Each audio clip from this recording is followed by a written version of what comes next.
biyya taate takka keessatti daa'ima maqaan isaa Yahyaa jedhamutu ture. Yahyaan eega abbaan isaa daa'imummaan irraa du'e booda haadha isaa biratti amala gaggaarii, akhlaaqa babbareedaa fi dhugaa dubbachuu barachaa guddate. Guddates osoo inni bakka hin gahin haati isaa tuni akka inni diinii baratuuf jecha biyya biratti erguudhaaf kaate. Gaafa inni deemuuf jedhu haati isaa ofitti waamtee yaa ilma kiyya dhugaa dubbachuu irratti waadaa naaf galii jetteeni. Innis tole yaa haadha tiyya waadaa siif galeen jira, haasaa dhugaa malee soba tokkollee hin dubbadhu jeeni. Eegasii haati isaa diinaara 40 kennitee fi kitaaba fi galaa isaa walitti qaqqabatee rabbi irratti irkatee imaltoota gara biyya inni itti imaluu san imalaa jiranii wajjin karaa bu'e. Yeroo isaan deemanii karaa walakkaa gahanitti hattoonni gurmaahanii karatti isaan eegan. Eegasii imaltoota kana hunda fattashanii meeshaalee isaanii hunda irraa guuratan. Xumura irrattis daa'ima nama jalatti dhokatee dhaabbatu argan. Hoogganaan hattoota kanaa daa'ima kana ofitti waamee ati maal qabda jee isa gaafate. Daa'imni kunis ani diinaara 40 qaba jeeni.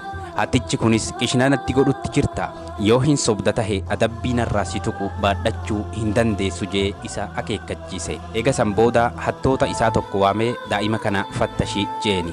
Eegasii daa'ima kana fattashutti seene. Fattasheetti diinaara 40 irraa fuudhee hattichatti kenne. Hattichis yeroo lakkaahu akkuma Yahyaan jee birrii inni harka qabu diinaara 40.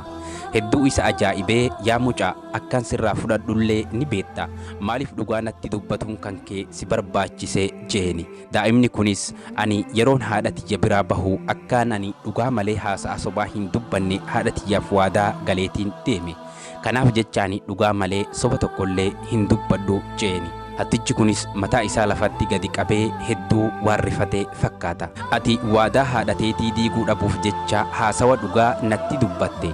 Ani ammoo waadaa rabbii kiyyaa diigetan karatti eegee namoota hunda fattashee haqa isaanii humnaan irraa nyaataa jira jeen. Eegasii yaa hiriyoottan kiyya ragaa naaf taha, ani guyyaa har'aa kanarraa toobadheeta jira. Har'a booda hannatti hin deebi'u jeeni. Hattoonni isaatis isatti as dacha'anii ati hanna keessatti dura bu'aa keenya turte, har'allee toobaa keenyatti dura bu'aa keenya taatee jirta. Nuti hundinuu toobannee jirra. Har'a booda hannatti hin deebinu ja'anii waadaa waliif seenan. Eegasan booda meeshaa imaltoota irraa guuran hunda isaadhaa imaltootatti deebisan. Dhugaa dubbachuun barakaa guddaa qabdi. Daa'imni kun dhugaa dubbachuu isaatiin ofillee nagaa bahee imaltoota wajjin imalaa turelleen sababa isaatiin nagaa ta'anii, hattoonni kunilleen sababa isaatiin toobatanii gara rabbii isaanii deebi'an.